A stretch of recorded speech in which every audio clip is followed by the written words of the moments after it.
Going over to question 21 now. Here, we're hearing about two identical right rectangular prisms. So let's imagine two shapes like that.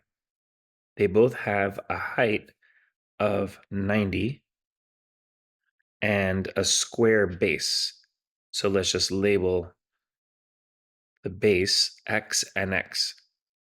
Now in 3D, if we're imagining this to get the surface area, each one of these is going to have a top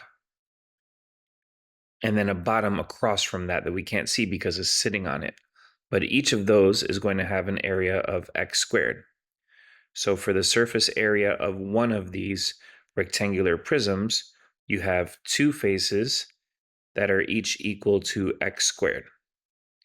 Then you have four faces, let's say this one here, and this one here, and the left of it and the back of it, which we also can't see.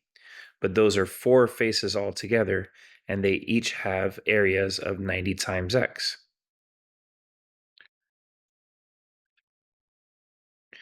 So we have that right there, and that is an expression for the surface area of one of these cubes, 2x squared plus 360x. Next, we're being told here that the prisms are going to be glued together along the square base, so one on top of the other, and the resulting prism is going to have a surface area of 92 over 47K. So let's imagine that, and that might look something like this. Still has the square base, but now the height is 90 plus 90, 180. So the surface area here, it's still going to have a top and a bottom, each with areas of x squared. So 2x squared, but now the front, back, left, and right. For example, if this were the front, this has an area of 180 times x, and we have four such sides.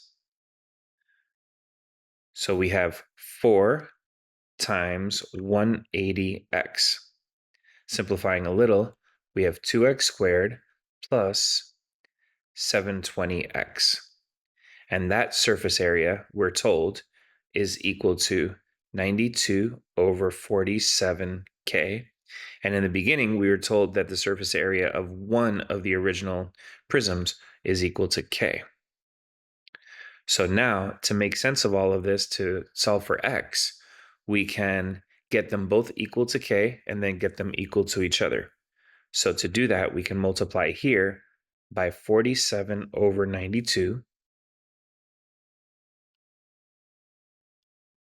Now you can do this distribution if you want by multiplying on your calculator and then just using your calculator function to turn it back into a fraction. So when you distribute right here, you're going to get 47 over 46.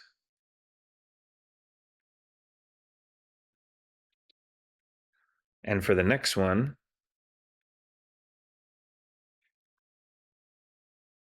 47 times 720 divided by 92, and using the calculator to turn that back into a fraction, that's 8,460 over 23, and that's equal to k.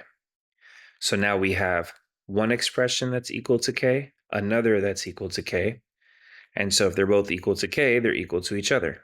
So 2x squared plus 360x equals 47 over 46x squared plus 8460 over 23, and that should have an x on it.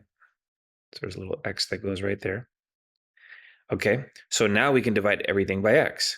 2x plus 360 equals 47 over 46x plus 8460 over 23.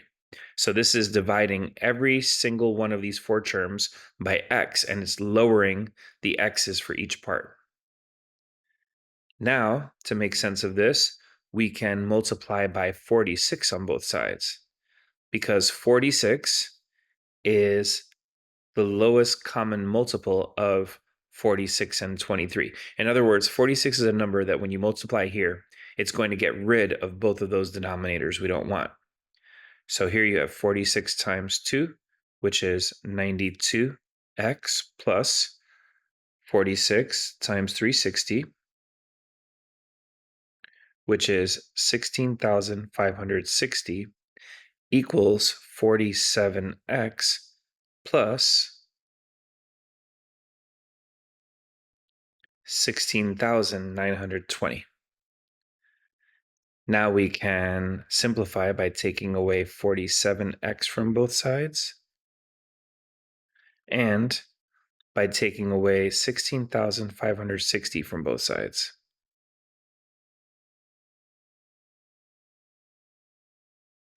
So 92 minus 47 is 45. 45x, this cancels and this cancels.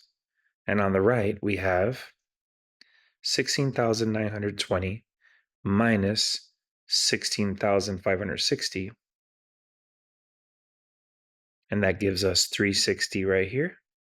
360 divided by 45 is 8. So divide both sides by 45, and you get x equals 8.